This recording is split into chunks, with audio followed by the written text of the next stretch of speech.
Hey everyone, it's been a really long time since I've made a video and I'm getting kind of tired of writing again, so I decided um, to pick kind of a really big topic that has been really difficult for me to answer in writing. And I'm going to do a little like a video blog vlog series about what to do when you find out your boyfriend is watching pornography. Um, I have Ask Lauren up, which is asklauren.tumblr.com, and I've been kind of answering questions when I have the time, at least the questions that I feel like I have some experience with, so that you guys can learn from all of my millions of mistakes. But one really heartbreaking one that I keep getting, and I have over a dozen of these right now in my inbox, is some variation of, I just found out my boyfriend is watching porn, we were planning on getting married, now what do I do? Pornography is something that unfortunately seems to affect every single one of us, whether we're a man or a woman. A lot of us women are struggling with the addiction ourselves or have a past with it, and if we're not, chances are we have a father or a brother or a close friend or a boyfriend or a fiance or a husband that was struggling with it or is struggling with it. So unfortunately, it's a very real part of our life, and unfortunately, a lot of us are not talking about it. A lot of us feel like we don't have anyone to go to when we find out that our boyfriend or our husband is using pornography. We feel like there's something wrong with us and that we're the only one, and that will ruin our reputation if we go to someone and confide in them and ask for help. But the truth is, the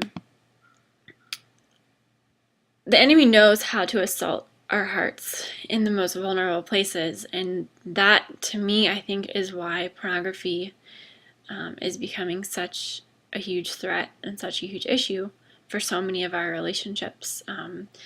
And the number one way to eliminate the threat is to begin talking about it, and to begin loving one another through it and out of it. So over the next 5 weeks, maybe less. It depends on how quickly I get these little videos done, and kind of how it plays out. I am not in any means an expert on pornography, but I have found that I am slowly becoming one. I have a history with it, and my husband has a history with it, and we both speak openly. And we're both still learning too at the same time. So, anyways, I just wanted to read a couple of these anonymous questions that I've gotten in recently, and then kind of give you a little overview of what I will hopefully be posting in the next few weeks. The first one is from a girl who just said that my boyfriend is struggling with an addiction to pornography and online gaming. At what point do I forgive when he fails, and what point do I communicate that I have make or break boundaries? The next one is, hi Lauren, my boyfriend and I have been together for 8 months, and I've got him twice searching for provocative things online. I told him how it makes me feel and that I feel like I'm just not good enough for him. And he just gets really upset with me, and then we end up fighting because of it. He lost his father when he was 8 and has anger problems because of it and takes it out on me. I'm not sure what to do anymore. I love him with everything I have, and we talk about getting married, but I don't even know what we'll do now. My boyfriend and I have been dating for over a year, and we can't imagine spending the rest of our lives with anyone else. However, 6 months ago, he confessed an addiction to porn, and while he's gaining ground, it's still part of his life. As we discuss marriage, I'm very conflicted. I'm afraid of how porn can come between us and if it will ruin our relationship or our marriage. Hi Lauren, I'm struggling with my relationship with my boyfriend. He struggles with porn and I know about it, and he's installed X3 on his computer, which is accountability software from XXX Church, but he still stumbles. When I get an email saying he's visited a questionable site, do I bring it up with him? I know that this isn't a problem that's going to be cured overnight, but at what point do I know when to say enough is enough? What can I do to support and to help him? I just found out that my boyfriend was addicted to porn. It's been an incredibly hard process of healing and just a time of a lot of confusion in my life. Yesterday, he left his messages on Facebook open, and I found out that he had messaged a girl about how hot her pictures were right before I found out about him watching porn. I don't know how to process it. This was the man I planned on marrying, and now I'm questioning his character. I really need advice and help. So unfortunately, this is a really common thing, and over the next couple weeks, I want to talk about how pornography works, kind of debunk some myths about it,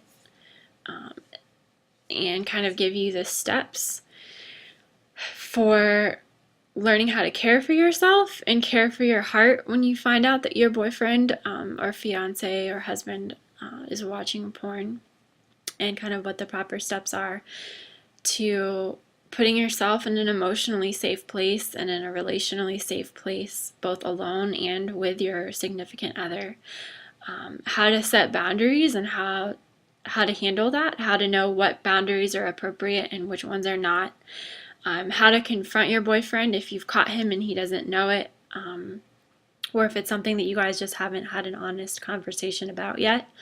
How to communicate with him what's going on, and to ask him questions and to talk openly with him without being very condemning and aggressive and shameful and making the issue worse instead of better.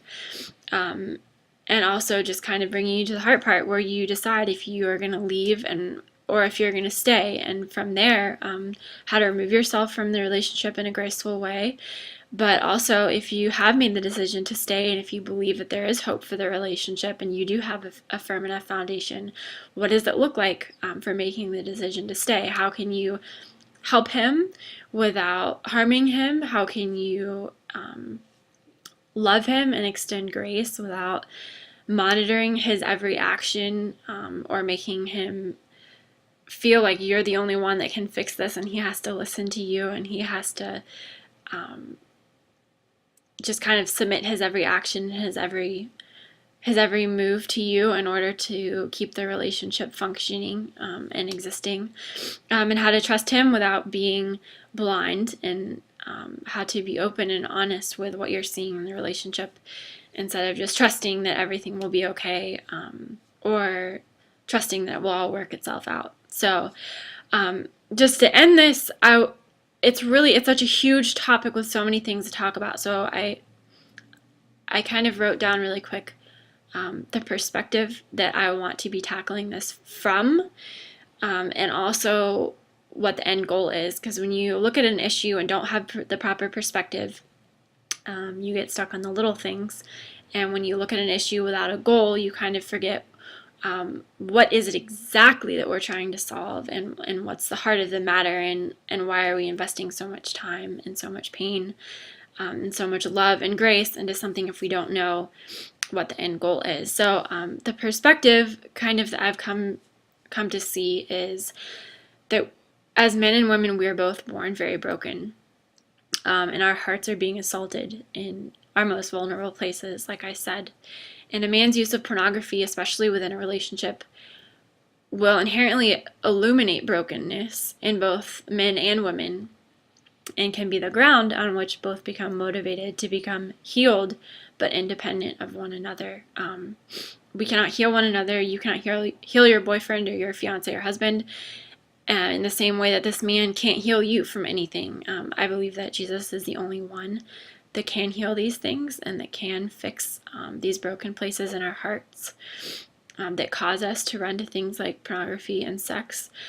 So that's the whole perspective, that we're both born broken and that we're being attacked and very intentionally, and that pornography will show us the ways that your husband or your boyfriend is broken, and also the way that you are broken and what you're struggling with at the same time. And the end goal is to really be in a committed relationship or a committed marriage built on trust, faithfulness, and sacrificial love. Your goal is not to date a man who never does anything wrong. Your goal is not to date a man who doesn't know anything else other than you in an unhealthy way. Your goal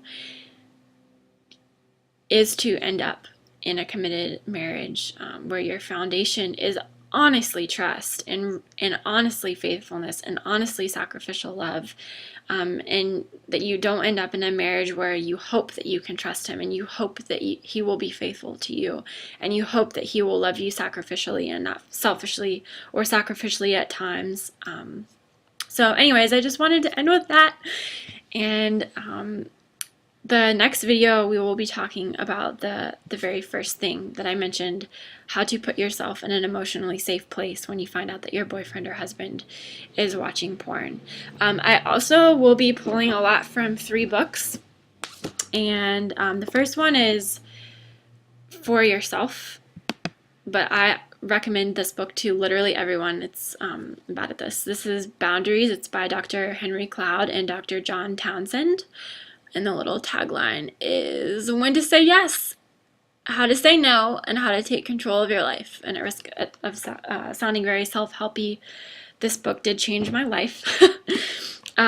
The second one is Living with Your Husband's Secret Wars by Marcia Means. Marcia Means runs a ministry for the wives of sex addicts, and even if you're not married, it's a fantastic book for any woman to read, to learn about our tendencies to be codependent and how to emotionally separate ourselves in a healthy way in order to really deal with pornography or infidelity or lust within a relationship with a man.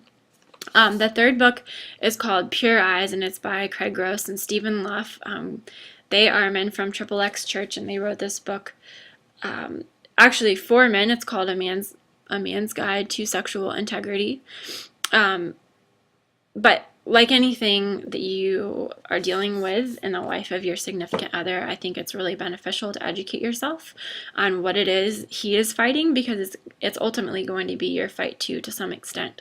And Pure Eyes talks about a little bit scientifically how pornography works and why it's so gripping, and helps you understand from the man's standpoint what it is he's fighting and how it's working and how he's operating underneath the grip of pornography, and what's beneficial and what's not beneficial to him in this process. So those are the 3 books. Again, Pure Eyes,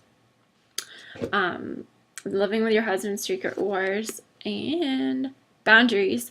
If you go to bestbookbuys.com, and I'll post a link, you can buy all 3 of these books used.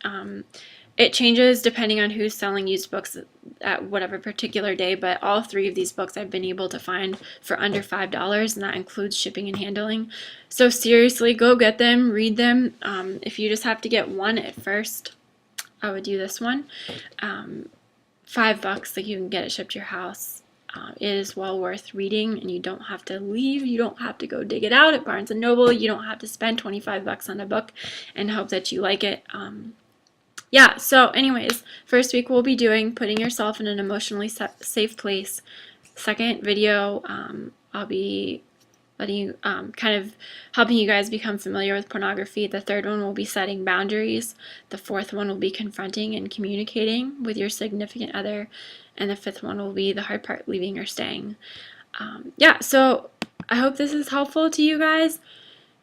If you have things to say, please send me an email. I will love to incorporate your stories or your testimonies or any advice or help or love that you have. I'll list my email address. I might not answer you. I am unable to answer all my emails right now, but I want this to be kind of a conversation and a community of women talking about pornography instead of just my solution to you, because at the end of the day, I don't have the solution. Jesus has the solution, and that's lived out through us in the form of community. So thanks.